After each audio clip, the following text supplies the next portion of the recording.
record this computer. There we go. Sorry. Okay, I got the recording started. So does everybody see my screen? We're good? All right. Well, welcome, and thanks for everybody coming out. I know this is a really interesting subject. I think you're going to like it more than you expected. After talking with JJ and getting some things prepared, it's going to be really exciting. But I want to go over a few housekeeping items first so we can get started right away. We're going to have a presentation after my little 5-minute thing here. And then we'll have announcements and door prize draws. We need to move that. We'll have those first. And then we can do some networking at the end. I want to make sure everybody has time to chat and network. And that's one of the real important things about this group.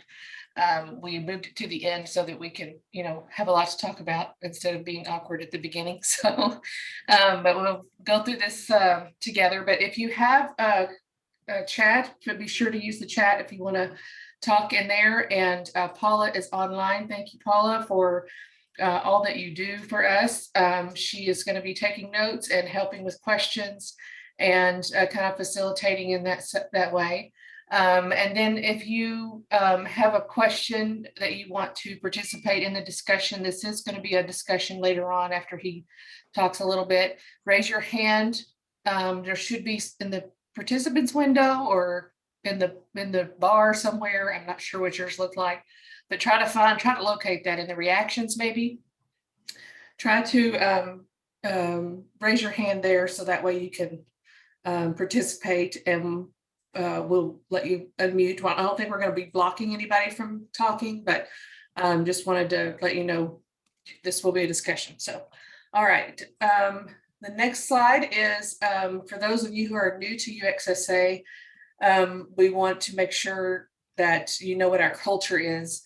We are humans who create culture by default or intention, and our intention in this group is to support you and support curiosity and learning and networking and diversity.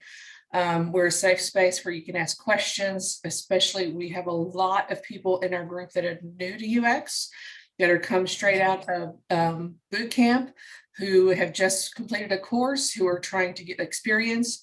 But we want to be able to be a support system for you and answer your questions.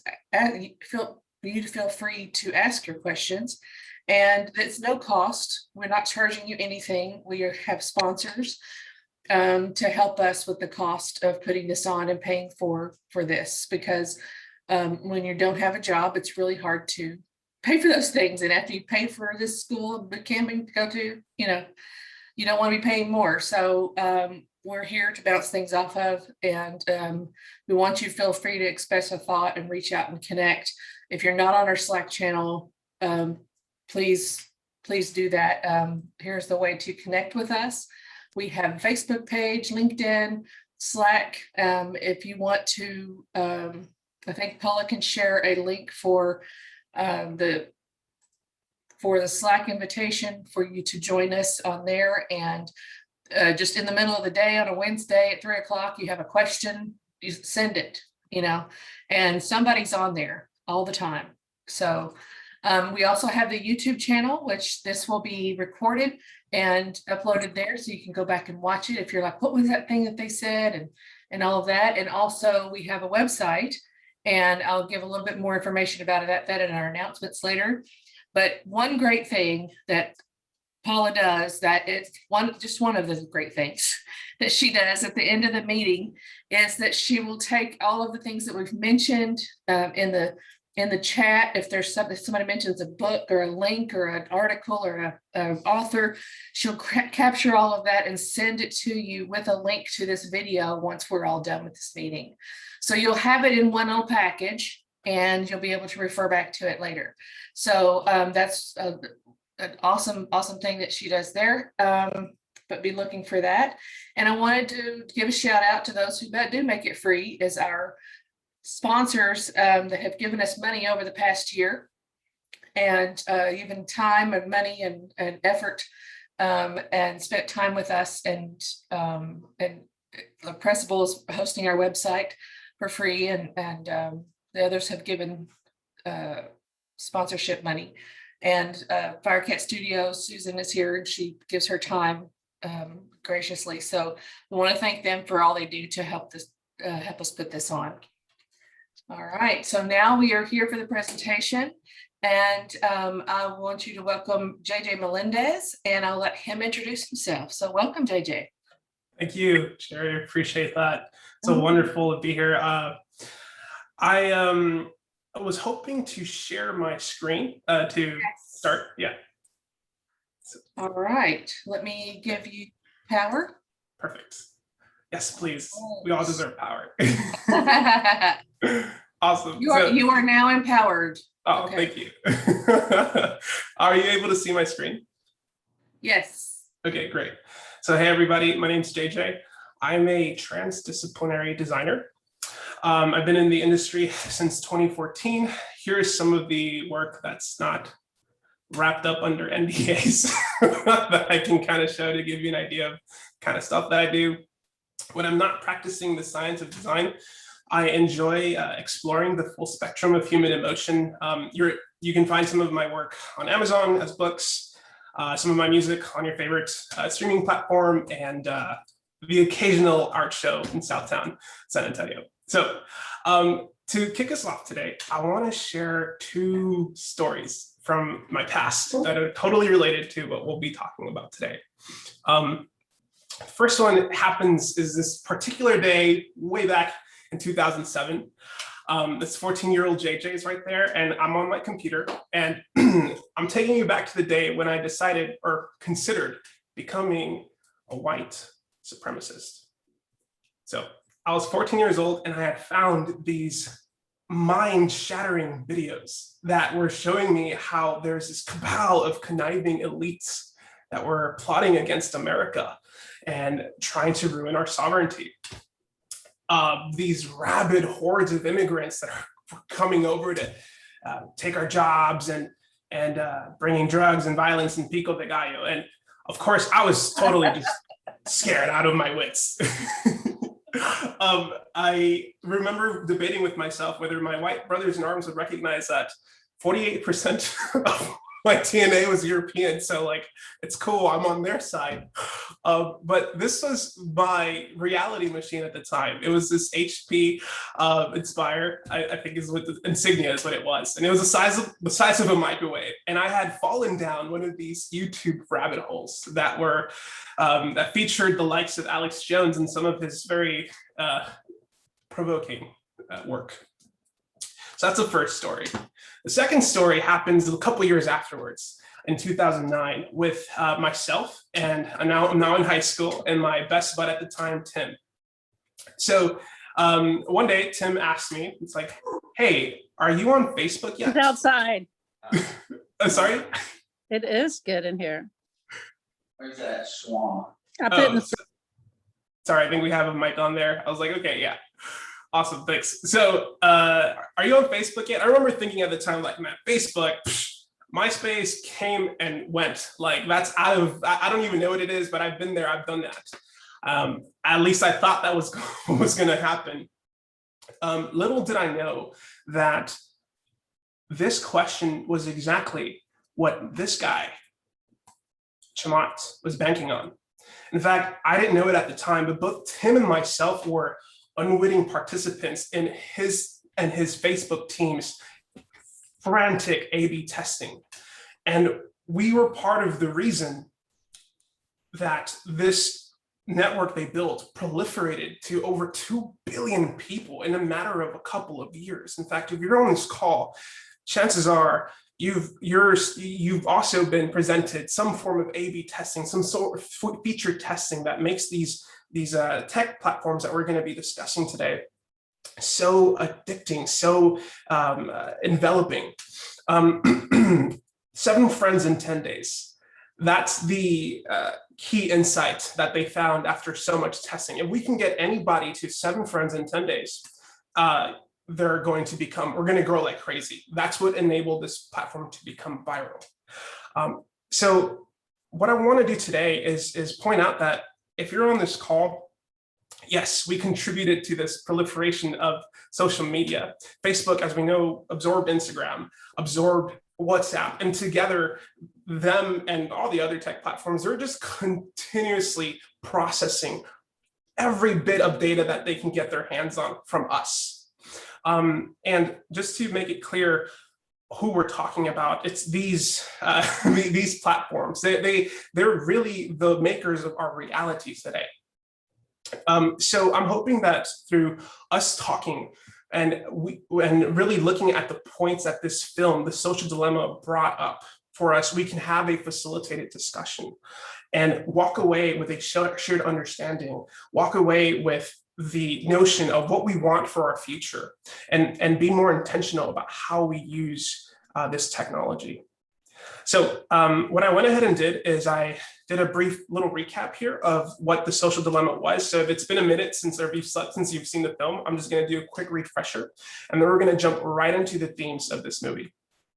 So The Social Dilemma is we're introduced to a host of thinkers, very, very sharp people, some of which played a role in the power that these social platforms have. And we're introduced to this family and the ways in which social media eats at each one of these different people in different ways. There's complaints about attention, about not really connecting, people being paranoid. And we're shown this very intentional, moody and dark and sort of provoking and tense. Even the soundtrack is really tense. It's meant to instigate emotions within us. But we're shown what, like a narrative of how these companies build models of the users and try to steer them into what they want them to do. And we see the story play out with the boy in the film, who eventually ends up getting himself and his sister arrested because he's an unwitting participant in a protest. So these are the big themes in The Social Dilemma. The business model is corrosive because it prioritizes advertiser needs over user health. Social media facilitates physical and emotional self-harm.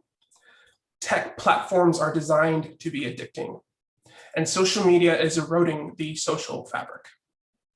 So what I want to do is, again, hop into each one of these individually and see if we can all talk about how this is true for us, and if in any way it is actually not.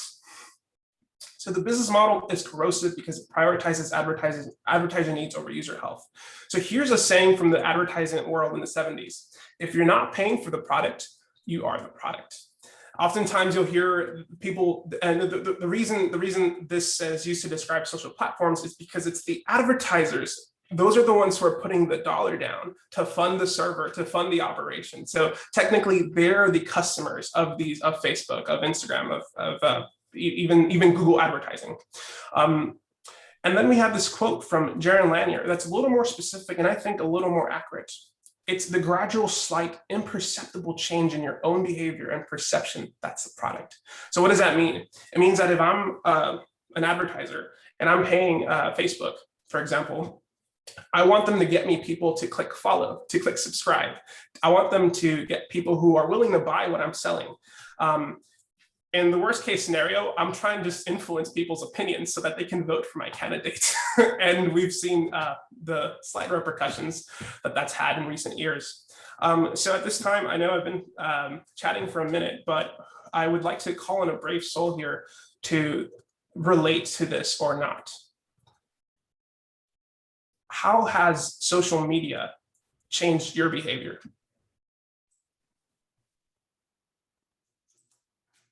Hi, JJ. I'm Vanetta. I'll jump in. So, I mean, I know it's changed my behavior because I know I have like a bit of a phone addiction, social media addiction.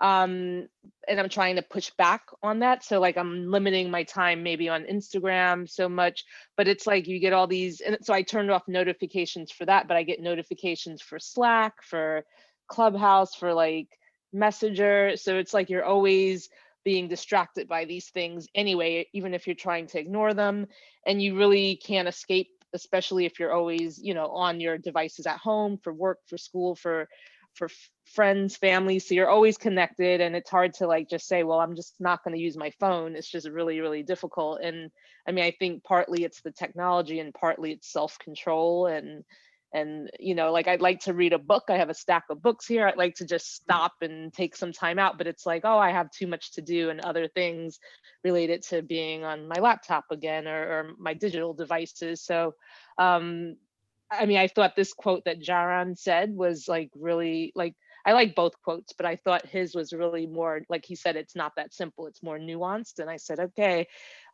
this is so complex, and it's, you know, so we see this all the time, not just with millennials or not just with like kids, adults too have the same, the same effect is happening to us as well. One of the things that I found from what you were saying was, to me, that's almost the key here, and in some ways, is the fact that our friends and family are on there, and it's kind of the reason for us to also be on there too. It makes it very hard to turn it off, to say, yeah, I know they're going to share a really cool photo, but I'm just going to not see it and miss out. Yeah, even my parents, who they didn't have smartphones until about 2 years ago, and now they are always on Facebook. They're always on I think they're always on their phone. They're retired, so they have some extra time, but still, it's just funny to see how their behavior changed, where they didn't know what a smartphone was. And now, I mean, I think it's great that we're connecting and we can keep in touch this way from afar, especially during COVID. But yeah, everyone's behavior, from the kids, my 5-year-old nephew, who I think, yeah, he has his own like addiction to his video games and his phone, to like the 70+ crowd who also, because we're all in the same ecosystem. So it's like bad in that way, but it's good because we're more connected. What does that word mean and by the way, this is meant to be a discussion, so please come off mute, Vanetta. I really appreciate you sharing so much and bringing all that good energy. What does that word mean to people on the call? Connection. Yeah, JG, that's a great question, because connection now means a lot different than it did 30 years ago. I think nowadays we treat the word connection like a technical term, that it means that we have access to each other, but it doesn't necessarily reflect an abiding relationship. It doesn't necessarily reflect community or intimacy. It merely reflects that we can ding someone with a device. And I think that that's where the social fabric, so to speak, is falling apart. Also, to use an example, I have a family member who in person is beautiful. In any other context, if it is not synchronous communication, live on the phone or live face-to-face, this person is belligerent and hostile and aggressive and insulting and abusive. On the phone, they're like just totally, yeah, even to the point at of texting puts myself in the position of abuse. But if it's a phone call using the same device, it's beautiful. It's fine.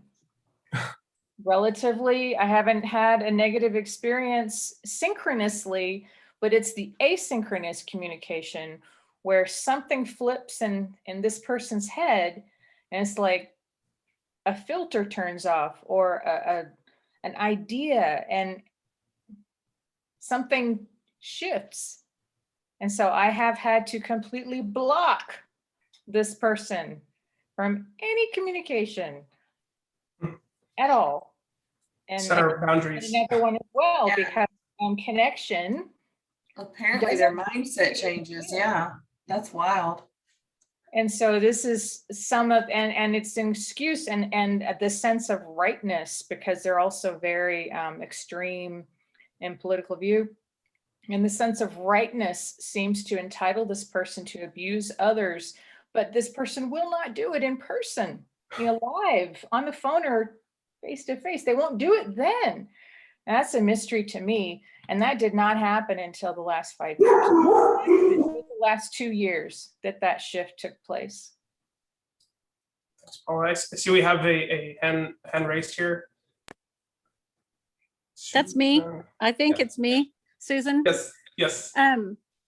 It reminds me of bad behavior in the car, road rage, which I've had, some experience kind of acting out with minor road rage, just minor, like a little bit of tailgating, a little bit of cussing and, bird flipping and, a lot of shouting and that kind of stuff. But I have a new practice that I try to practice loving kindness. So when I'm in a good headspace, I try to imagine if somebody cuts me off or is inattentive or whatever, I try to imagine what is going on with them that would explain that in a way that I could accept. So I think they're trying to get to the hospital to visit their dying grandmother, or, they just learned that, they got fired from their job, or, just try to come up with some story in my head that doesn't make me want to shoot the bird. You try to relate to them, imagine what they're going through, maybe build a sense of empathy and decide not to ram your car into them at that exact moment. And I can't always pull it off, of course, but I think this anonymity, or this relative anonymity, and the lack of real timeness might be a reason why Clubhouse and Twitter Spaces is gaining so much traction, because what I'm finding is people are much better behaved in those channels. What do you guys think? I see somebody else has their hand up. I'm looking for the hand on my Mac platform. It's down in the reaction section, Louise. Thank you. But someone else has their hand up, so I'll let them. Yeah, Arlene, would you like to add or comment on Susan's question? So I had like a similar experience while watching the film, like for this meeting. Mm-hmm. And it was that, in the earlier part of the film, there was, when the girl broke the little cage that they put their phones in. During the film, in that hour and a half, I subconsciously felt my hand going towards my phone like 2 or 3 times. And, that for me right there was like a huge eye opener on the spot while watching the film in just that short amount of time, how many times my hand went towards my phone subconsciously, not even realizing, but knowing that my phone was there and that maybe I can see something. And I thought that was very interesting and scary, because if it wasn't for social media, I probably wouldn't even be doing that to begin with. So I thought I'd share that experience. Mm-hmm. I do see we have another hand raised. Yeah, that's that subconscious behavior that once you are open to it, it seems so bizarre and scary. Yeah, and I was going to comment on a couple of things. One, when we become conscious of these behaviors, especially when you're part of UX and you start to look at user behaviors and think, oh wait, that's my behavior too, or then social media has changed us, because then we start reacting to the reactions, or start reacting to, oh, what do we need to do to curb this, or what do we need to do to secure this, or how do I help my family be more cognizant of what's going on, which then also starts to change your behavior. So that's an interesting thing that starts to happen. But I think, like any tool in our society, you can use it for good and you can use it for bad. Now, sometimes the people producing these tools, they had the intentions of good, and then somebody turned it into something else. And hopefully we'll continue to move toward the social good of these things. But it is a dilemma, but you can do good with it. And it's like what Susan was saying, doing better with, trying to understand people, trying to give them space, trying to, have empathy for what they might be going through. Yeah, they might just really be jerks, but still, that doesn't need to make us a jerk, right? Absolutely. we can model the behavior we'd like to see in the world, and hopefully have that come back to us.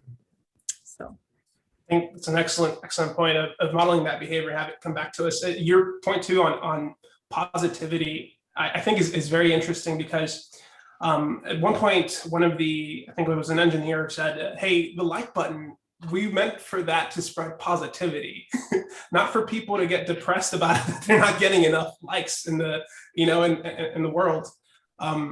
So man, this is exactly what I was hoping for. Just seeing you all share and relate is I hope we can keep this energy going for these next three points. But what I wanted to introduce to you all, and we can try this and see if any thoughts come to mind here, but I wrote some ahead of time, some how might we's on really like some things that we can do. We've already talked about this, like how might we win back our attention from the machine?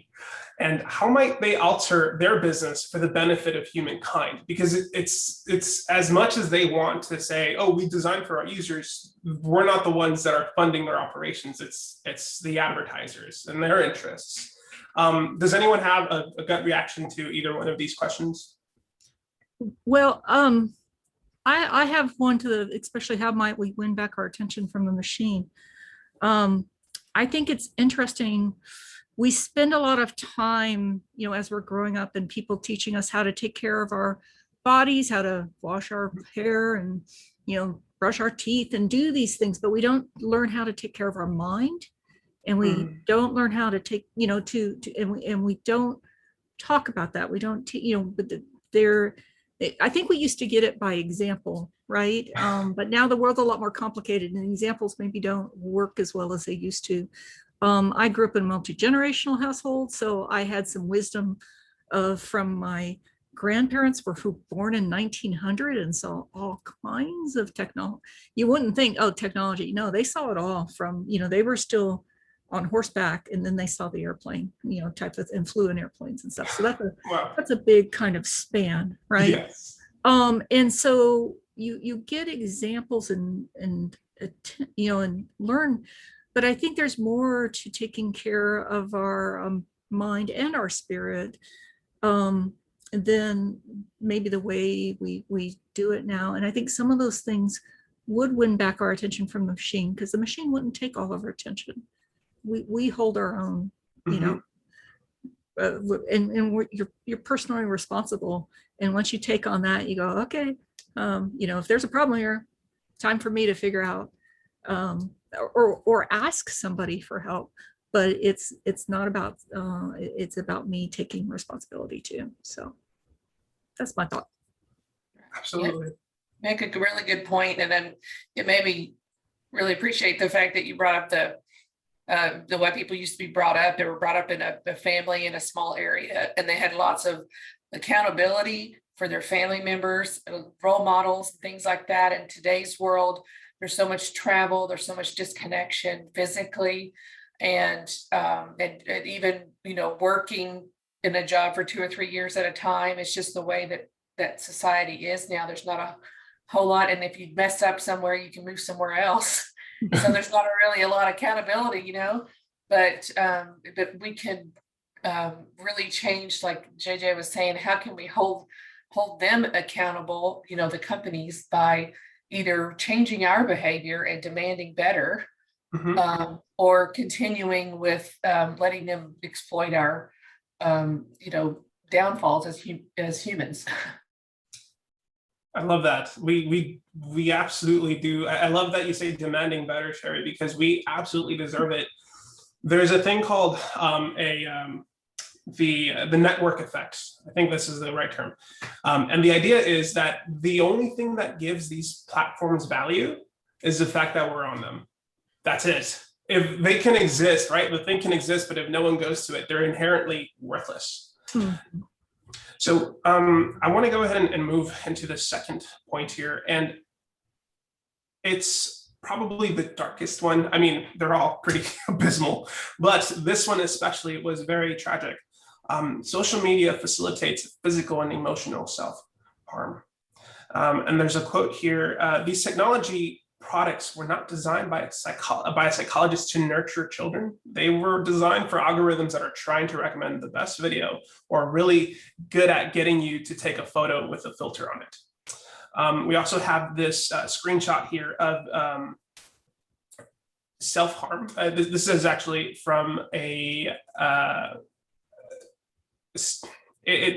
there's a book that came out that is actually focused on this, but the inflection point here is in 2009 when we really see the sort of the jet takeoff, and that's when we see Instagram really start to go up the charts in terms of usage. And of course, like Snapchat comes somewhere along after, shortly after. But when it comes to emotional self-harm, Louis, I hope I'm pronouncing your name correctly. Is that right? Louise? Louise, sorry. That's okay. Louise, you said, hey, it's up to us to like develop this sort of emotional health and take care of our minds. To me, that's exactly what this is. This idea that social media can harm us. Really, it's our own thoughts that cause us pain, because it's whether we get a like or not on a photo. Doesn't actually mean anything, you know. We make it a tribute, like, oh hey, someone approves of me, but really all they did was, you know, wave their little finger. Personally, I think one of the things that come to mind when I think of this, that's maybe a little more universal than self-harm, is the idea of FOMO, which is the fear of missing out, right? You see people partying. Honestly, and let me share another thing about my life with you all. Last year, one of the words I invented was a word called HIMU, which is a cousin. It's a very mean-spirited word. It's a cousin of FOMO, and it means happy I am me and not you. And similarly to how you get FOMO when you're looking at other people's profiles, like, oh my goodness, they're doctors and they're lawyers, or their wife is a lawyer or whatever, and they're so good looking, and oh my goodness, is that a boat they're on?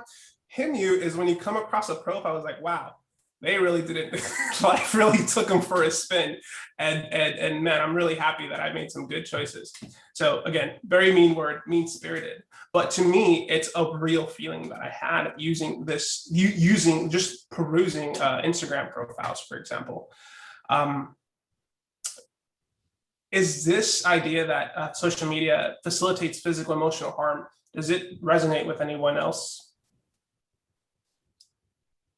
Well, I'm kind of curious if what we're seeing here is just an exponential, not just, but is part of an exponential problem. In other words, you know, there were cliques in school, and you know, I was one of one of the geeky kids, right? You know, Love it. You only had four close friends, didn't hang out with you know, I mean, second in class, whatever. But the thing is, I don't remember, I remember it's just some things wanting to be part of the group and not being a part of the in group and things like that. And is this just that on steroids, or is it taken on a whole different, you know, is it old problems in a new way, or because there's just so many of them, or is it, I think what we've got to be careful about is getting down to what's the real root cause, right? Is this just a symptom? Is social media a symptom of something more, or is it part of the root cause? That's, I guess, what I would ask first. That's an excellent question, Louise. I had a little bit of an insight there. Elon Musk once said that social media is an extension of our own limbic system. Meaning that we react in the same way that we would when we see like a water or something, or like we see someone having a conversation without us, we're not part of it. We start building all kinds of associations. Even though we're in person, now we're online. It's that interaction is still happening in our mind. Susan, I did see that your head. Sorry, go ahead. Yeah. Have you ever thought of, I used to think, I used to imagine if I could mind read what that would be like. And social media is kind of like being able to mind read, at least a filtered version. So if you put yourself back in middle school or junior high, for me, it was called, and imagine that you can see what all of the other kids are thinking and saying at once, how crazy it would have made you. I used to imagine, what if I could read minds, and think, I'm not sure I'd want to, because it would be such a cacophony and it would be so confusing. And I was already aware in middle school that what people say and what they believe and really think often were different, especially in middle school, right? And everything was so fraught.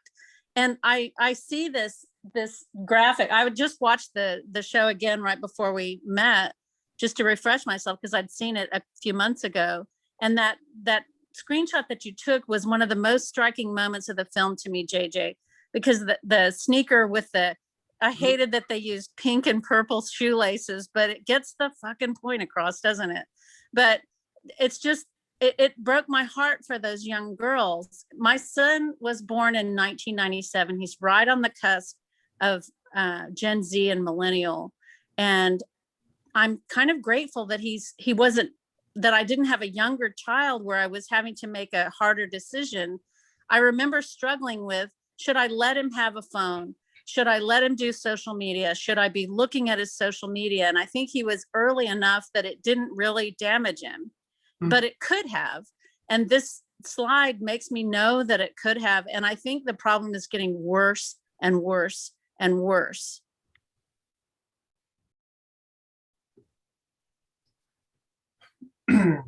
I don't know how it is that parents are able to manage, and those are very tough decisions that they have to make about allowing their kids on social media.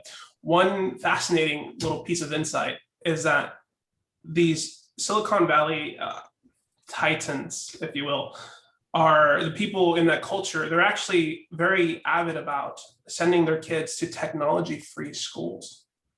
The first tech pope, as I call him, Steve Jobs, wouldn't allow his children to have iPads or iPhones, like just no questions asked. His very own invention wouldn't let them touch it.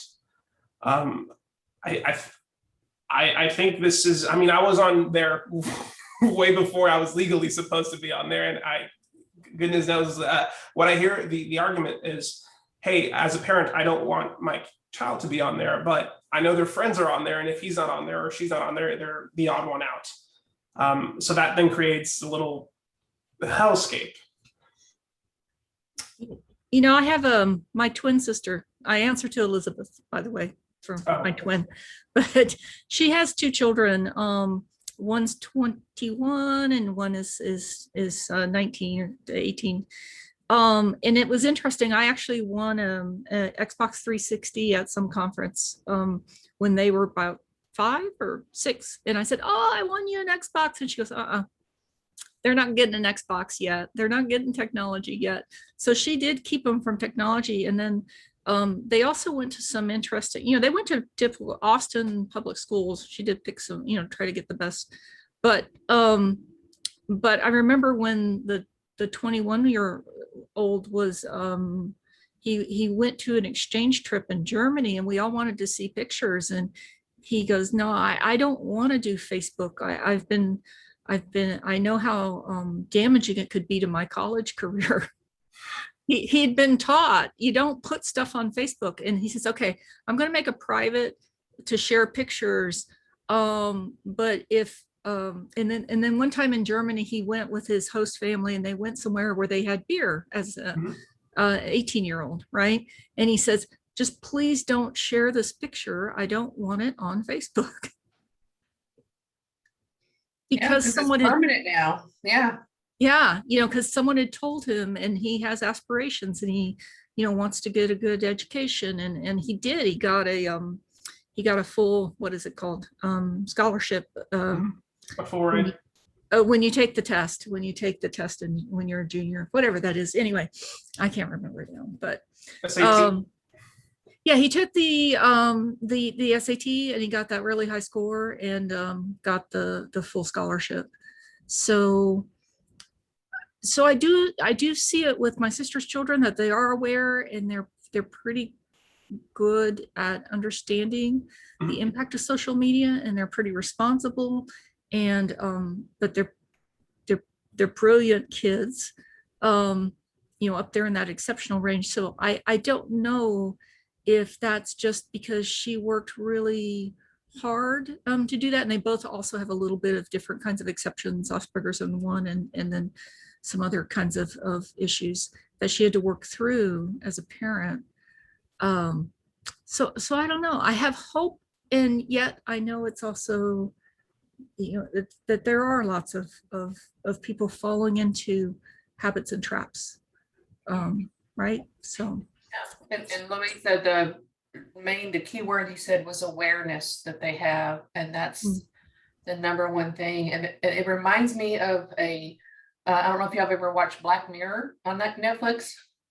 They have some great episodes that really dive into how technology changes our lives.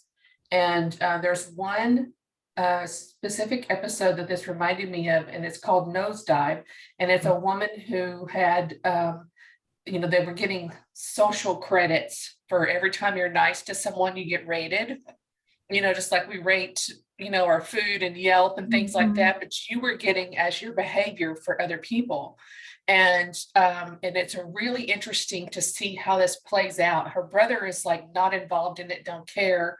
And then she does something, and her social standing dives to a 4.2. So now she's not invited to the thing she was looking forward to going to because she's lower than a 5. They only invite 5s or higher, and you know, all this stuff. And she was just obsessed with this. And then, you know, things that she had to do to what she did after that crash happened. So it's really interesting if you are interested in watching that. It's a good show to watch that's along the same line. Interesting. Paula, I do see your hand is up. Thanks, JJ. Yeah, earlier someone was talking about whether or not social media was middle school on steroids or something along those lines. Basically, what is it about it that makes it so challenging? I think, first of all, there's a dopamine factor, you know, simple neurochemistry that we're dealing with. And our eyeballs, we love to look at beauty. We love to look at fascinating things. Our curiosity gets tweaked. And second, there's that fear of missing out. But third, I think there's what makes it so dangerous is the exponential potential for it to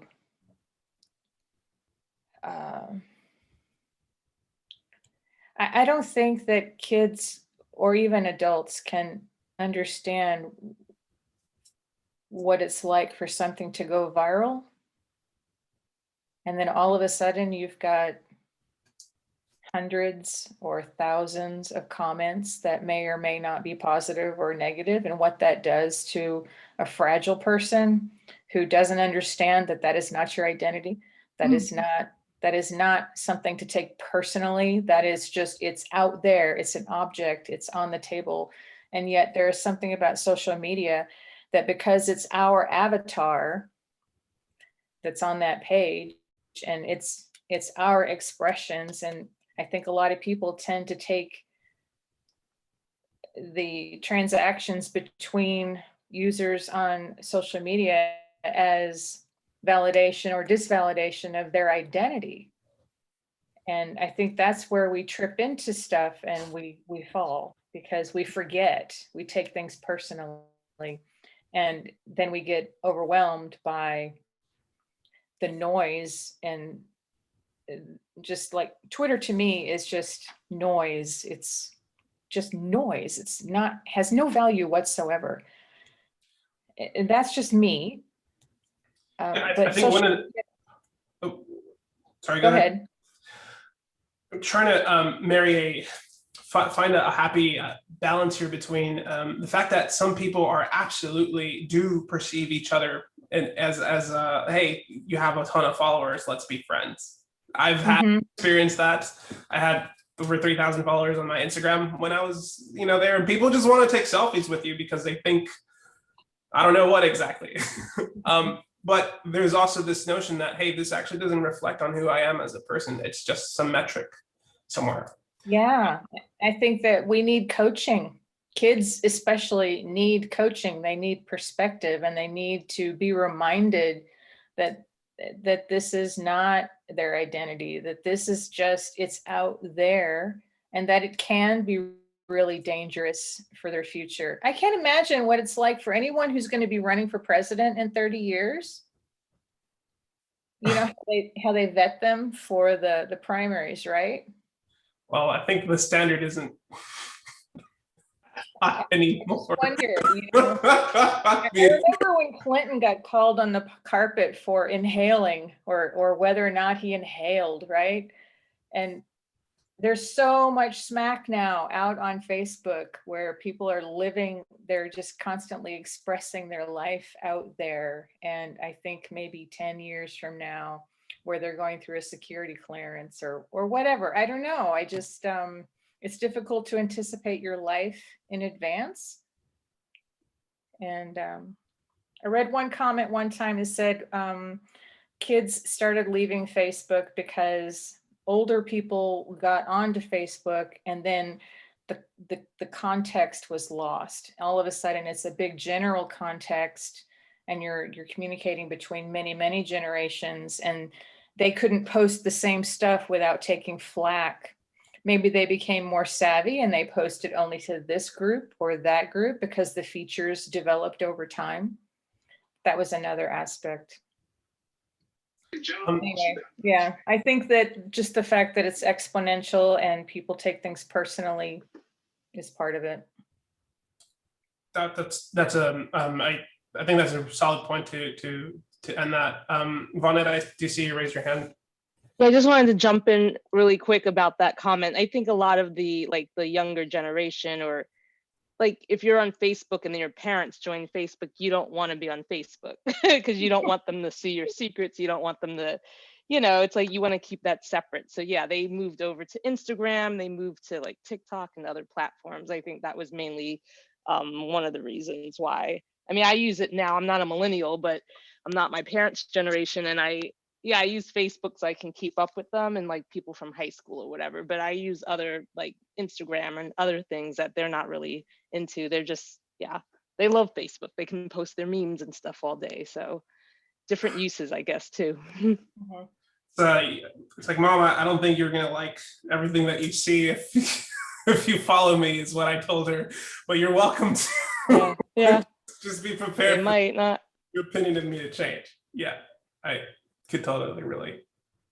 So, and you know, I think that's very interesting. So it seems in many ways like this technology is here to stay with us. And to me, that kind of prompted out the question, well, we can't really change and dismantle it. How might we use it to bring out the best in our communities? And I think, so Paula, Vonetta, we're kind of already sort of painting that picture, what that looks like. It's like, hey, let's teach children, especially the children, how to actually coach themselves and be emotionally resilient, especially if they're going to be engaging with this. There's definitely a reality now that there's a group of people who can't really socialize without a phone. Like they need that as a component of their, as an addition maybe of their personality. But does anyone have any ideas of what are some good examples of the goodness that these technologies have brought us? For example, this group, Meetup is a good example of, I think, of a potentially a great platform for us as people. Do you see a raised hand here? Sorry, my names went away. I'm raising my hand. Kayla, yes. Yeah. So I would just say when it comes to posting on social media, being authentic and not just posting about the good stuff that's going on in your life, because like you said, it's an avatar, so people will see what you post. But if you learn how to kind of be vulnerable and post maybe some hurts that you're experiencing or different experiences that you're having, people will relate to you and you can help them and encourage them. And I've experienced that with different things. And maybe like fears that I've faced, I've expressed it, and people will reach out to me and help me, you know? So I think vulnerability and transparency is a good thing to bring to social media. I can certainly relate to that.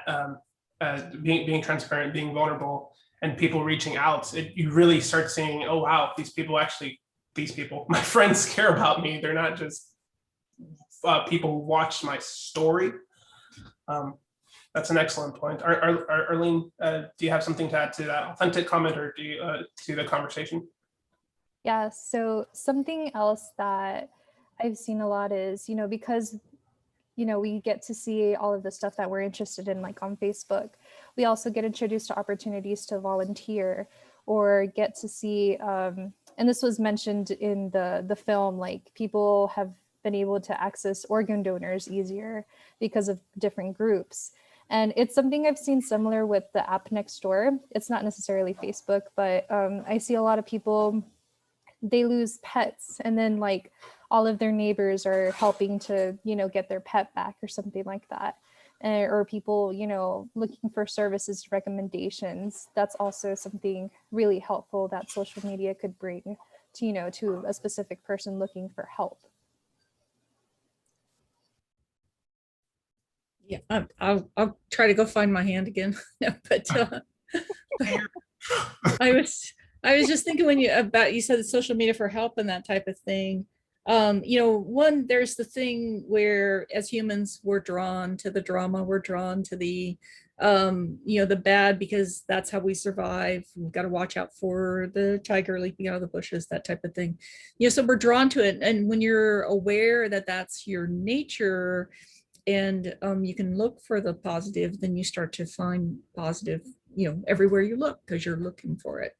But I was thinking of some of the ways that social media might help, or even the social fabric that of technology is the app Be My Eyes. I think Susan, you were on it too, where you sign up and it's on your phone, and if a blind person or a low sight person needs help, across anywhere in the world, they'll ping it and say, I need help. And anybody can jump on and volunteer and say, and then they point their phone at something and say, what's this say? What's this can say? What color is this sweater?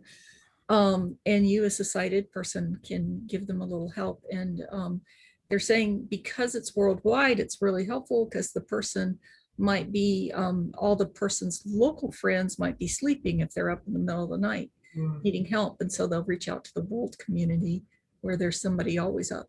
So that's kind of an interesting way that technology, social media, those things, we can find the good, but we're not always looking for the good. So I think that's part of it, is looking for it, celebrating it, and honoring people when they find a way to help their fellow citizen. Absolutely. Yeah. I mean, that's such I didn't know about that application. It sounds beautiful though. The idea that you can contact a stranger and the voice will tell you, hey, this is what's right there for you. Sherry, I do see you raised your hand. Yeah, just this one time, I'm sorry. No, I was just saying, I usually just talk. So the good that I think has come for me on social media platforms is I look for informed things. I've, Pinterest. I have lots of ideas for making the changes in my house, which I've used a lot, and recipes, and keep it entertainment. Oh my goodness, I have laughed so much. I've cried just for reading some things that I've seen, and keeping in touch with, family members, friends that I haven't talked to in a while, and just knowing by seeing their posts that they're okay. And I don't necessarily have to reach out to them, but if I haven't seen them in a while, I may reach out, but just knowing that they're okay, and it gives me a better feeling, like I can go on and not bother them, and so I really do enjoy that part of social media. I did fall down the trap of trying to, make everybody right in political things, and I got too far into that, and it changed who I am. And I don't want to be that person. So I just said, that's it. I'm not discussing that anymore. I'm just going to talk about happy things. And I'm not trying to put on a fake face or anything. I really want to be more positive. And by, just ignoring the other and going to the positive, like you said, it may influence the algorithms that are coming to me. And so I'm trying to do more positive things and use more positive words and reach out to, like you said, Arlene, and you're talking about reach out to people who are in need of help or just advice, that sort of thing. I use it for that. So that's my take on it. So. Hey, JJ, I'll add one thing that I think to bring about the best in our community. It's something that I kind of discovered the past 6 months and during the election without even getting political about it. I don't think we can afford, and Paula said, I heard your comment about, Twitter is just noise. And I understand that sentiment, but if there is a way for bad people to take advantage, or just badness in general, or evil, if you want to label it like that, to take advantage of a social media platform, they will. So don't be the person that says that's not for me. Get on the platform. You don't have to be aggressive, but you can certainly spread goodness. You can certainly spread ideas that are, worth spreading. Susan, you're welcome. That's a shout out to TEDx. But the thing, I realize is that if you keep quiet, then the people with the loudest voice are always going to be heard. And so there has to be some good voices. The fact that I can, I'm a sports fan, so the fact that I can correspond back and forth with sports writers or with NBA or NFL players, great, that's wonderful. That's a community. That's something that benefits. That, I think back when I was a kid and I would just wait for the Chicago Bear newspaper pamphlet to come in the mail 5 days after the game was played. And, that was my way to keep up with the team, because you didn't get any news 1,000 miles away in San Antonio. So, when you appreciate the affordance that it does give you, but then understand the bad side of it, the social dilemma aspect of it, and to understand that you have to take those countermeasures of not clicking on clickbait, of not responding to suggested videos, etc. Then I think, we have to be part of the balance. We have to be part of the good that counterbalances the bad or evil or the not good. With, and I'm not trying to get preachy or anything there, but I think, how might we bring out the best is to not ignore it or not stay away from it, but to get on and have a voice. There's this topic of like there's noise and what is our duty in the public square reminds me of a quote from Marcus Aurelius, which is, the person with integrity should be out in the community talking and participate in society. And one of the things which I've sort of realized, and I've been unplugged from everything except LinkedIn for about a year now, since last June. And I realized, as healthy as my brain feels, I have no idea what's going on in the world, and people are actively, the world could be on fire, and I'm over here reading my books. That's me refusing to participate in society, because we've already established this as the social square, the public square, excuse me. I feel like we could keep on that, and I promise there is a little bit more positive inflection point towards the end of this. But we do have to. Can I just add one thing? For the political things, when I feel compelled to write something back, And I often do, and my husband's afraid someone's going to show up at our door sometimes. But I have decided to change my my reaction instead of, using facts and things that don't work anyway. So I just say, wow, you need a brand muffin, or something like that. It's like, you don't seem like a happy camper today. Maybe you should go take a nap. And just that's it. I don't, like that's you're not sounding very nice. And there must be something wrong that you need to go take care of yourself, So I'm just like, to have a brand muffin or whatever. So I'm trying to change it more into humor instead of giving back vitriol, So I just wanted to let you know I did make that change if I feel compelled to respond. You want the trolls, because that's like one of the Exactly. trolls. So this next one, and we've already been talking to it somewhat. Tech platforms are designed to be addicting. And I do have a quote here. The social media is a drug. We have a basic biological imperative to connect with other people. That directly affects the level of dopamine and release pathway.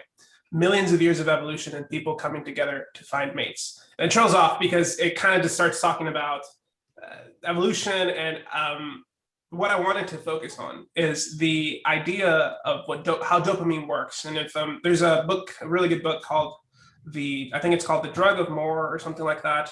But it talks about what dopamine is, and you feel dopamine. Your body releases it when you are you're expecting something. So it's not necessarily that you got like $100. It's that you might get $100. Like that's when dopamine starts to kick in. The anticipation. Yeah, the anticipation. You see it when you get a notification, right? On whatever platform. If you're on LinkedIn, like, hey, is this my next job? If you're on an Instagram and it's in your DMs, that could be all kinds of things. The idea that this is addicting is exactly the reason I think that we find ourselves developing these subconscious reaching for our phones. I mean, this thing is never more than an arm's reach away from me. So look, I feel like this is one of the ones that we might all be able to relate to. Is your phone, let's just say your phone, is it addicting to you? And would you care to share with us and how?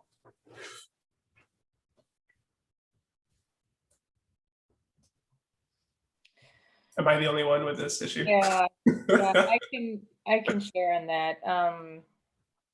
Before this all hit, I noted in the 90s that I saw people running for their phones when they would ring, or their pagers, right? They would just allow this thing to interrupt whatever they were doing. And I don't know, it's something about that. Just, I could tell that they had a sense of urgency and almost, and some people had a compulsion, and I didn't want that. I could easily turn my phone off for a week. It wouldn't bother me one bit. I've done it for days at a time simply because I just don't want it. But when I'm looking for a job, I'll pick up LinkedIn almost all day long, every hour, because it's a tool to me. And I guess I just, I don't want to ever see my phone as anything other than a tool. It's a tool. It just doesn't happen to have a wire and be connected to a wall anymore. And maybe because I'm not native to the cell phone, it's easier for me to do that. I don't know. I've actually heard you say, call it a tool. I like to think of it as a tool as well. But one of the people who changed my mind is Tristan Harris, who's one of the most avid. He's the guy who was at Google, made a presentation that went viral, and then it went nowhere. And he calls it a drug, but in the way that I think about it is more of, from what he said, is more of a sapient drug. It's not, and we see that with when the boy in the movie tries to put away his phone, it's like, yeah, I got this, 7 days of no phone. And then I don't know what his mom promises him, but then you see the screenshots of the AI trio kind of plotting, how do we get him to pick us up again? How do we, and a tool doesn't do that. A tool just sits there and waits for you to be ready to pick it up again. But in this case, it's as if the tool's finding a way to like poke your buttons in some way. One thing I think is fascinating is, for me anyhow, with my friend Tim, I wasn't interested in Facebook, but he kept asking me over a course of a week, can you get on there? Like, all these things are happening and you're not even part of it. Like that was the context. So absolutely, I think it is in our, when there's a way to make your phone a tool where you don't have it reaching out to you and telling you things. Louise, I see you have your hand up. Yeah, because I mean, that's an interesting thought, the tool versus an addiction or a drug. And I have to come back. It's the person again.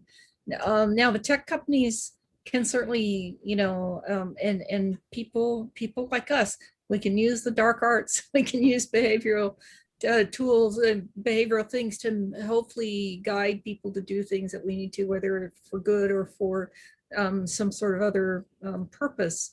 But it's interesting when you talk about tools don't want to pick you up. So I used to be a costumer, and I was getting rid of my big sewing machine, and I needed to find something, and I kind of started getting a little obsessive about what's my normal sewing machine going to be. And then I found one, I got it, my sister and I talked about it a couple times, like 5, and now that thing keeps calling to me because I want to get in and use it. I want to, it runs really well. It does really good stuff. I haven't done sewing in a long time. I want to try that again. So I wonder, is it the tool or is it our behavior? Once again, that is taking us to do that, or is it expectations of society? Because I really think I could walk away from my phone, but I can't because my boss uses it. We're working remotely. It is the connection into the company, into showing that, to being productive at work, and being responsive to my peers. So or maybe I'm just fooling myself. I don't know. Yeah. No, I think you're speaking to that, a really good point. One that I totally believe in, that of personal responsibility. It's like, hey, it doesn't matter what the world is, I can control my behavior. The arguments that this film presupposes, supposes though, is that the amount of willpower that you have is yours and yours alone, but it's you versus billions of processing power and data and analysis of other groups of people and their behaviors, and they're trying to convince you to take a certain action. So that's that. I would say, like, at what point do we cut ourselves some slack and say, no, we can't continuously be fighting this fight. But all that to say is that I still believe, yes, it is our responsibility to decide our actions. I do see a penguin with a race. I don't know the name. I'm sorry, it doesn't show it in my Zoom chat. No worries. I just wanted to bring up as this is a group of people who are interested in design and user experience, and I think to an extent, I don't know if addicting is the right word for it, but there's almost kind of that drive to create things that people enjoy using, to create interfaces and flows and things that people use in a way that they enjoy it. So I find a lot of this stuff really interesting. We're almost kind of cautioning about the addiction of technology, phones in particular, in this context, when we're also kind of striving to make things that have a similar pull. Maybe the addictiveness of the phone and all the app developers and the people who want you to keep pressing those notifications, getting that dopamine hit. Maybe they're taking it a little bit too far. Maybe some of the platforms are taking things a little bit too far. But I just find it interesting. There's some sort of similarity between a lot of design that might cross over into that addiction. Absolutely. I really think that this is it's not going to go away. It's something that's why we're talking. It's not going to go away. And how can we use our powers for good instead of evil, and how to help others be aware of the evil that can be done, and find that balance. So that's why that's the social dilemma itself. Yeah, 100%. As designers, we are instrumental in how this technology, and I'm assuming, I know everyone here works in technology to some degree, so we're responsible for the future. But what direction it takes, that's really like how much of a hand do we get to play in that? Do we go work at these companies and contribute to their brain power so that they can then have even better products? And who's the one who's now they have positions of, they have ethicists at companies so that they can ask themselves these philosophical questions, because they're literally playing that role in the world of making decisions, who gets to get what. See here, let's just do a quick time check here. We have, Sherry, is this correct? 16 minutes on the clock or less? Yes. Okay, yeah. So we have one more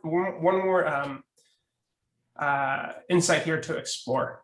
And this is, sorry, Sherry, go ahead. No, I'm just saying, okay, that's good. That'll wrap it up. Yeah. So we have one more insight here to explore, and this is profoundly the one that's keeping us, I would say it keeps me awake at night sometimes. It just depends on what the mood of the nation. But social media is eroding our social fabric. This is a collection of images to me that come to mind when I think of what this insight means. This year started off with a very loud demonstration, if we want to call it that, in our country. And sans your political leanings, it's still something that is not of the norm, and we haven't seen for a couple dozen years, if ever, in this country.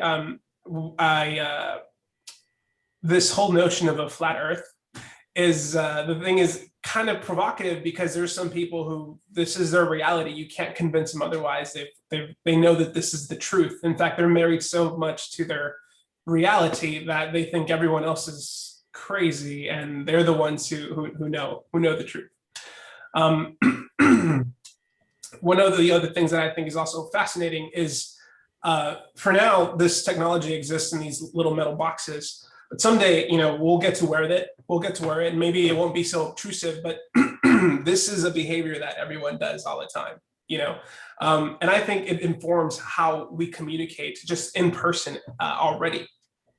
So what I wanted to end on with you all are just some of these provocations. How might we pop radical cultural bubbles and open up echo chambers?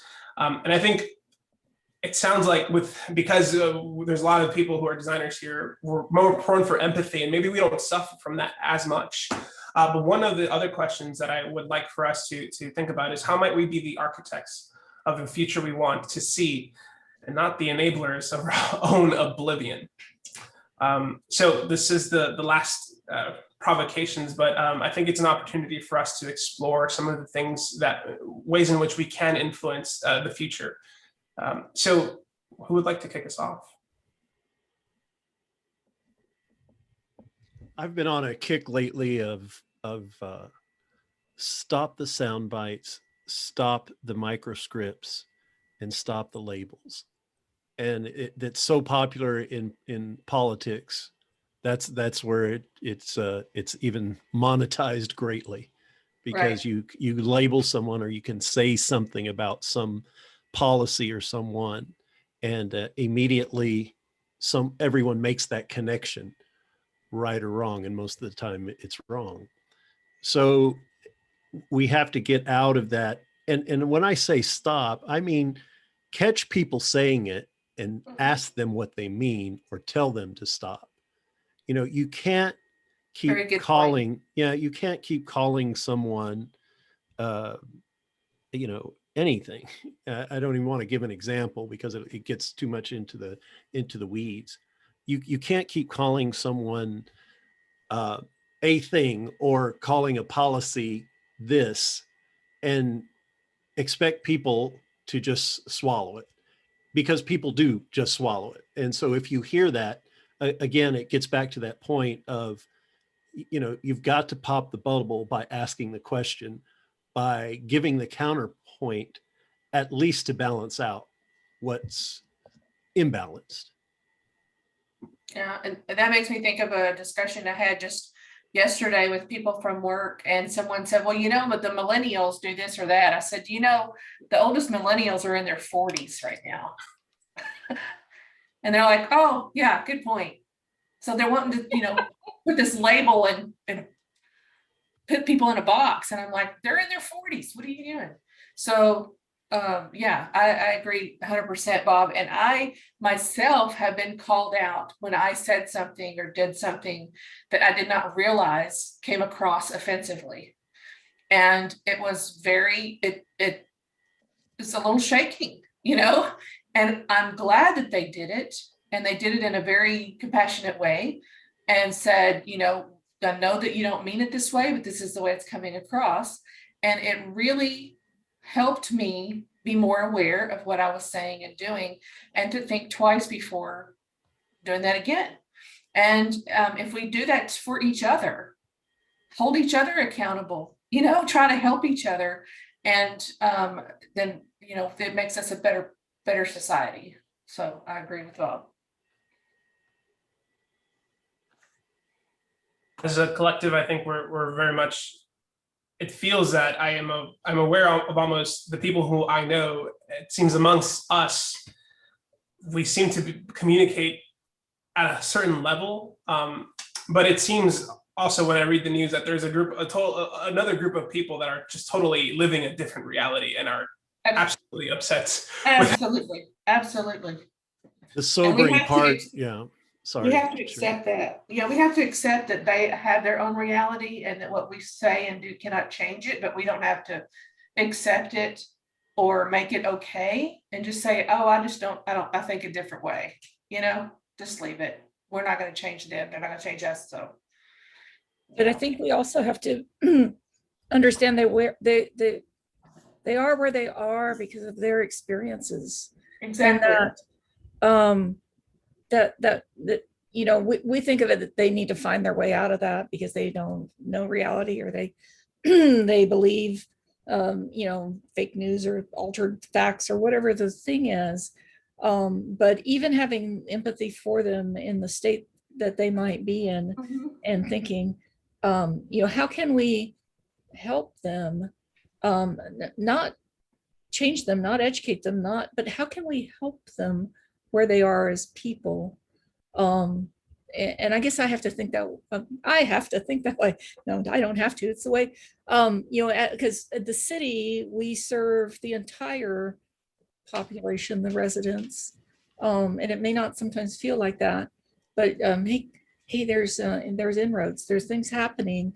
Both COVID and now the winter storm have really accelerated an opportunity and a changing growth. And I don't want to say opportunity like but it's really opened people's eyes and accelerated the change and accelerated the empathy. And I think a lot of people were on that track. And you know, we just need to keep helping each other get there. I agree. There are some articles about, you know, how to deal with closed-minded people or how to react to someone. And I think that's good information to have, because you bring up a great point that, you know, if you work for the city, or if you design for everyone, or you know, user interface design by its definition, you know, has to be open. And so you have to be able to talk to the people that have lived on this channel, TV channel, or have lived in this feed continuously. So how do you do that? It's not easy. How do you speak up and ask questions? And those are the things I think we have to get better at. Right. And I just want to clarify something. Even though I have family that believe differently than me, and we still get along, we stay at the human level, at the family level. We try to keep things, the things that are common and the reasons we love each other there. But I would, I know that me speaking up and saying, I don't think that that's true, but you can believe that if you want. Now, Bob, if you were to say that in a group, then I would know you believe the way I do,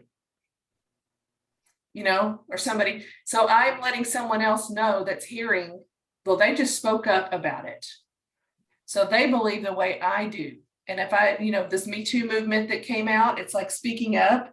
It's not just, I'm not just telling, JJ, who said something offensive, I'm not just telling him something, I'm telling you something too, because you're in the room and you hear me. So I think that has a lot of influence as well, because just like there's influencers, there's celebrities and things like that, whenever they like something or dislike something or speak out about something, it makes a difference in how you see them. And I know that I've spoken out on some things, and then I had a niece that came to me later and said, because you said that, I now know how you feel about this certain thing. So they felt more comfortable talking to me. So I just wanted to put that layer in there, because you're not just talking to that person directly. Everyone around you is hearing you. Your children are hearing you, your friends and family.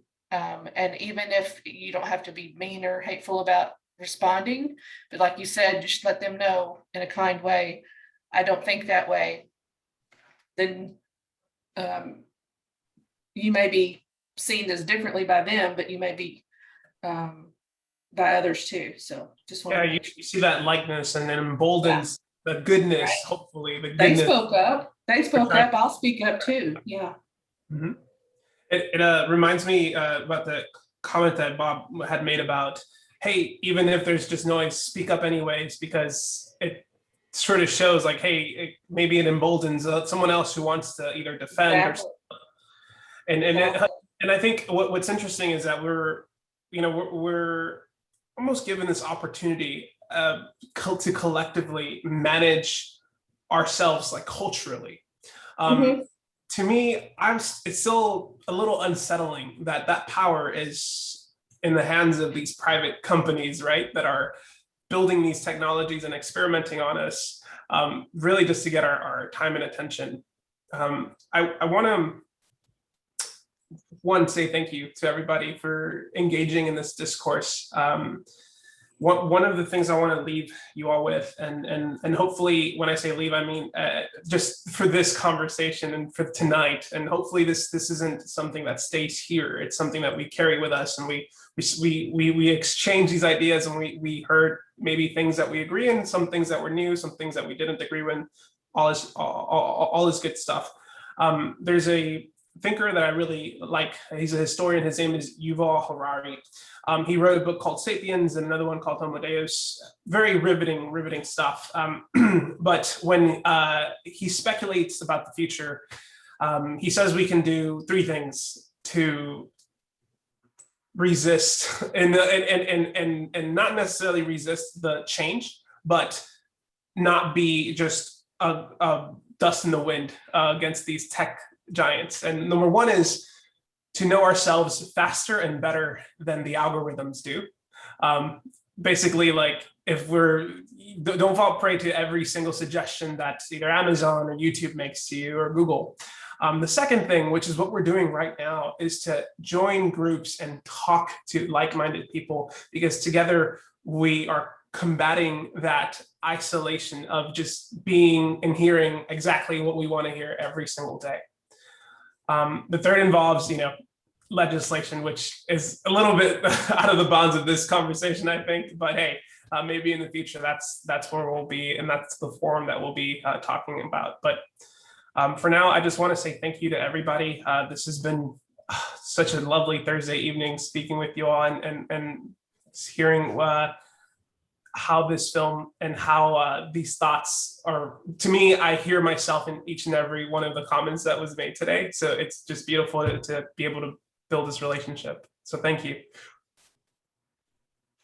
Thank you, JJ. And I'm so happy that you wanted to have this discussion. Yeah, just to let you guys know, the way this came about is he messaged on LinkedIn that he just watched it and it just kind of blew his mind, and he was really hyped up about this movie. And I was like, let's do a talk about it. And he was like, okay, let's do it. So this is how it came about. And that was back before Christmas, right? Yes. So we've been talking about it on and off since then, but I'm so glad we had this discussion, and I hope all of you got some tips out of it and learned something. So I want to go ahead and let's see, share my screen again. I lost my slides. Hey, while you're looking for that, did anybody recognize? Oh, wow. Sorry about that. Go ahead. Did anybody recognize the AI guy? I think what was his name? Vincent from. He was one of the lawyers from Mad Men. Yes. Did everybody actually? Yeah, Yeah. That ruined it for me. I couldn't get that out of my head once I realized that. The Mad Men guy. The whole time. That's what's his name. Yeah. Not to mention that was a weird, creepy character in both shows, actually. All right, go ahead. I stalled a little bit for you, Sherry. There you go. No, thank you. Thank you so much. Yeah, I found it. Okay, so let's do this. I'm gonna share my screen. It's taking a little bit to load. Sorry. All right. Okay, so let me get to where we need to be. All right, announcements. So announcements are not going to be very many, but we did want to make sure that y'all knew that we do have a submission form, and for selecting a topic or sending someone for a speaker or something for this year. We're still trying to build out several more months of exciting talks like this. We do once a month, and we also are doing workshops, and I'll talk about that in a little bit more about the one we're in now. And so if there's another workshop that you'd like to learn something from, we did one that we just finished up that was really turned out really well, was the Heuristic Evaluation. Everybody got to do Heuristic Evaluation. Vanetta did an amazing job on hers, and so we had a great discussion talking about what that means and sharing, and in real time. It was not just all video and all that. So we had a little homework. Right now, there's one that's on design systems, and it's a 4-week process. So we're trying to keep workshops going on Monday nights, and then having our monthly every second Thursday as usual. So if you have any ideas, we have a form to fill out, and Paula can put that in the email whenever you get it.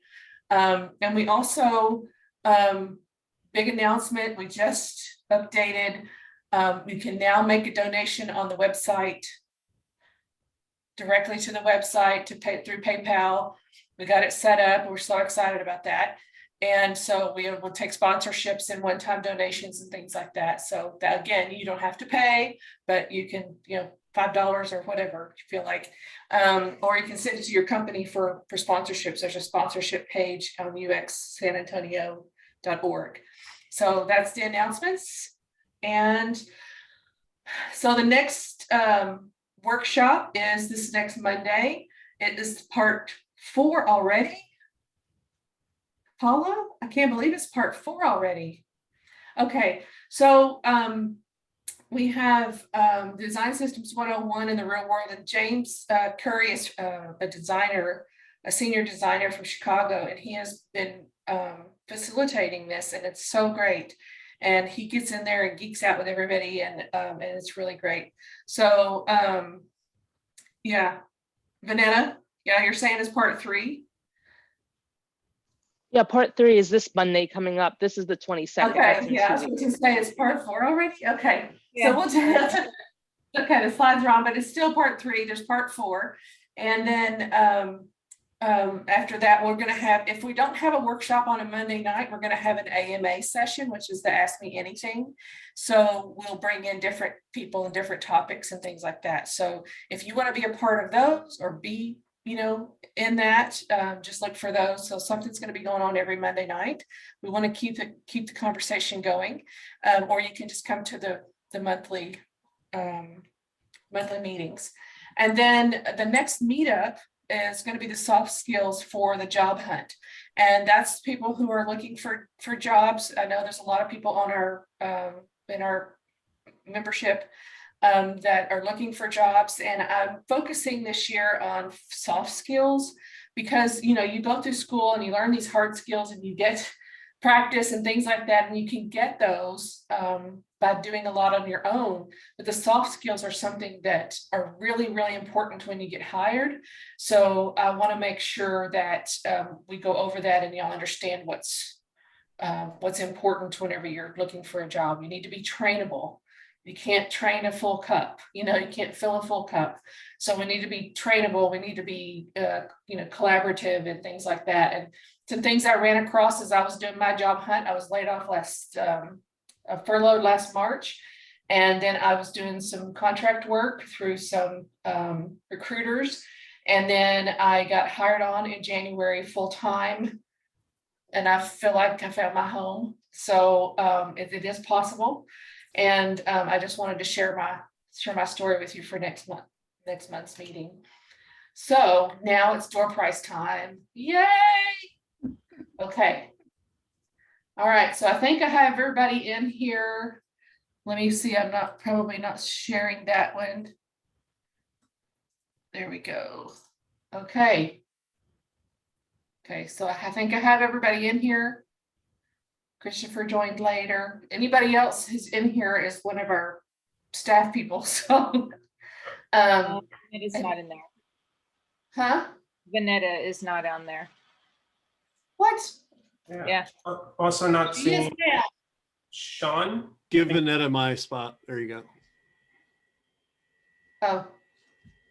Take yours off? Okay. Yeah, yeah. All right. Also, So yeah, I've got one. Sean isn't on the call. I think he was here for like 10 minutes, or I saw him. I know he is. So. Okay. Can you take him off? Give everybody a better chance to Hey. all right. The odds are growing up. I know it. Getting good. All right. So here's what you're going to win is a $25 gift card to Amazon or Rosenfeld Media. And what we try to encourage you to do is use that to buy a UX book. So we give you $25 towards it. Yeah, Roland's in there. Okay. So if you don't buy a book, that's fine, but just kind of encouraging you to do that. Free money. All right, so is everybody ready? Okay. All right, so we're spinning it wheel.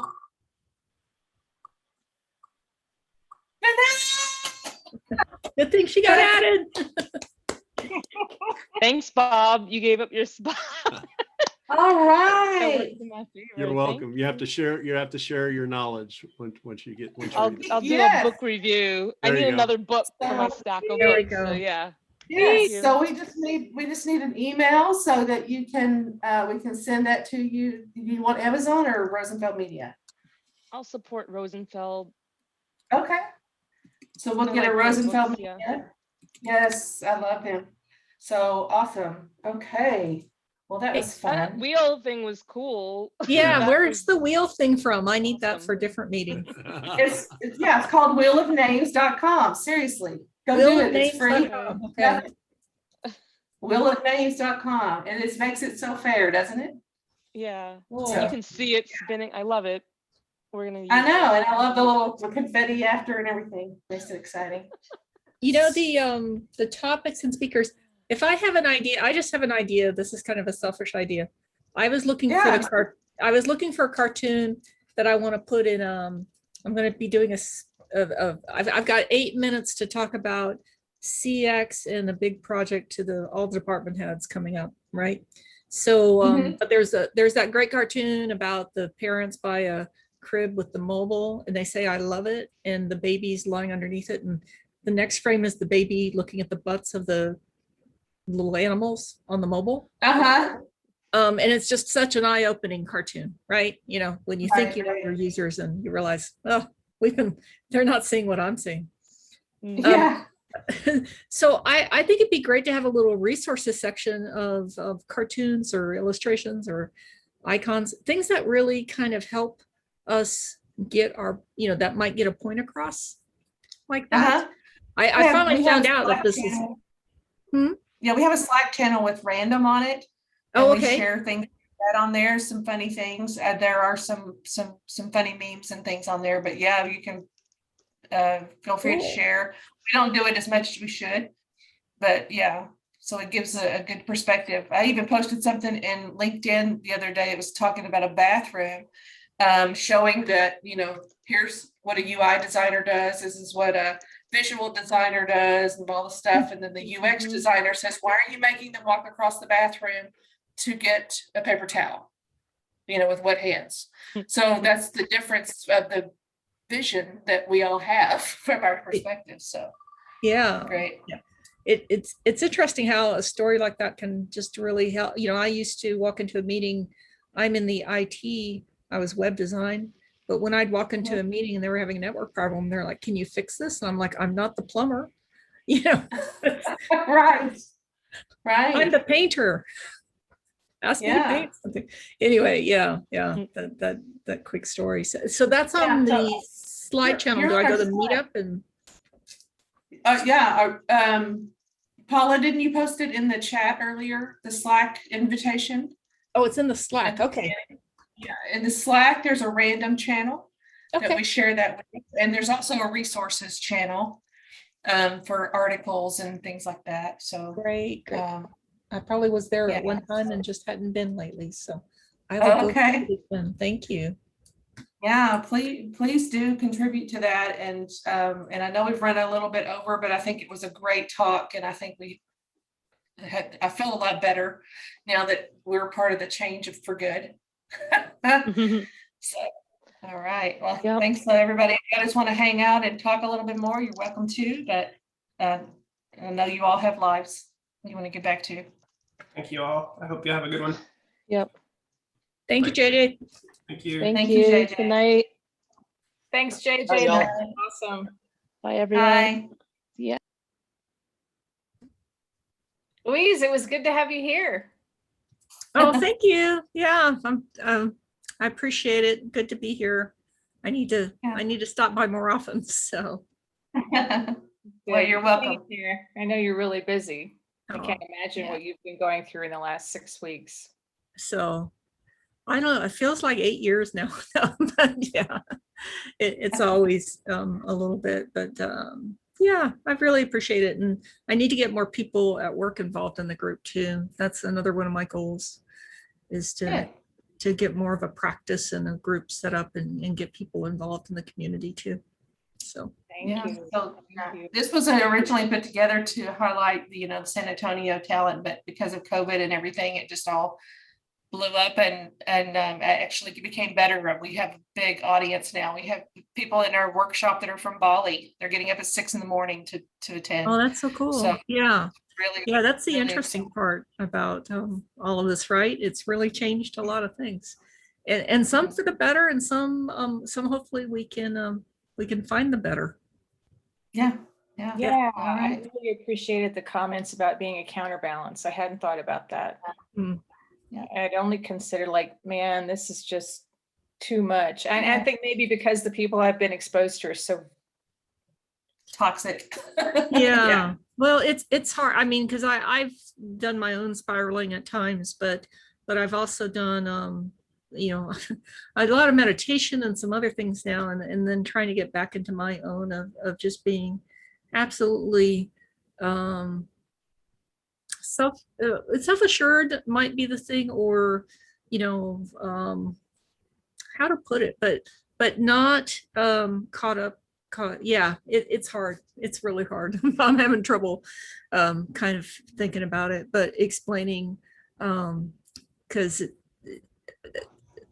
I've kept people on my Facebook and other channels on purpose that are like friends from school. I went out into Smithson Valley, and I am on the opposite side of the world from them.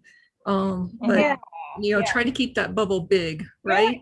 Yeah, I don't yeah. mind So, being on the opposite side. It's just when you're constantly gaslighting or yeah, blatant insults and aggressive. Yeah, that's toxic, and you do need to give yourself a mental emotional break for that. that's right. And that's one thing I was going to comment when Bob said we all need to stand up, and absolutely we need to stand up, but we also need to know when we need to stand up for ourselves and say, not right now.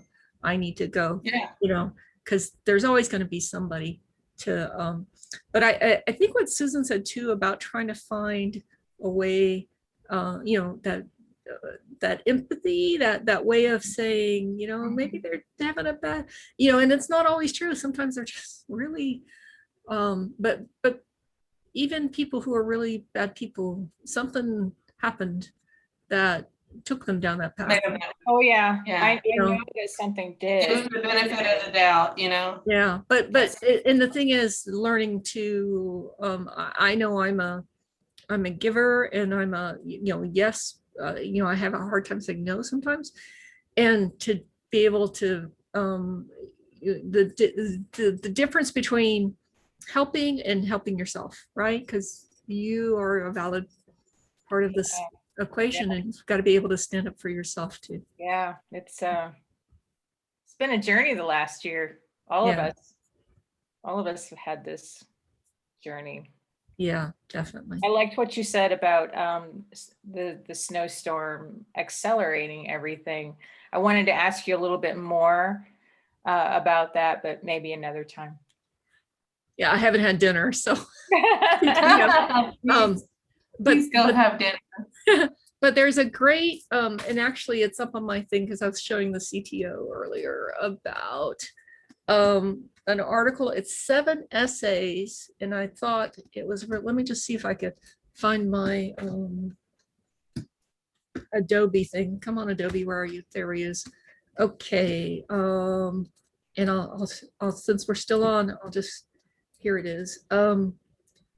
COVID-19 and its impact, 7 essays on reframing government management and operations.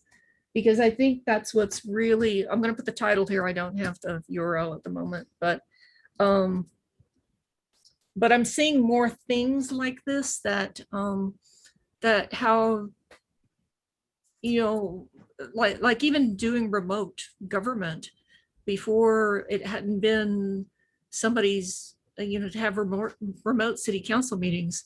It wasn't on someone's list. It was hard to do. There was a lot of complications, a lot of work for IT, but it just had to get done all of a sudden.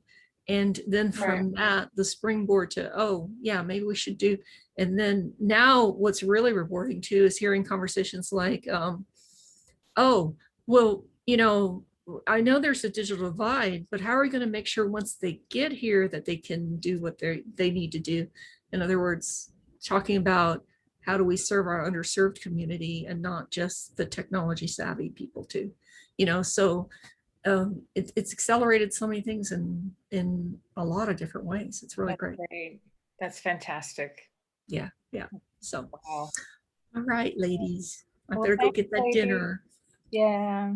So Good night, y'all. thank you so much. Bye, Sherry.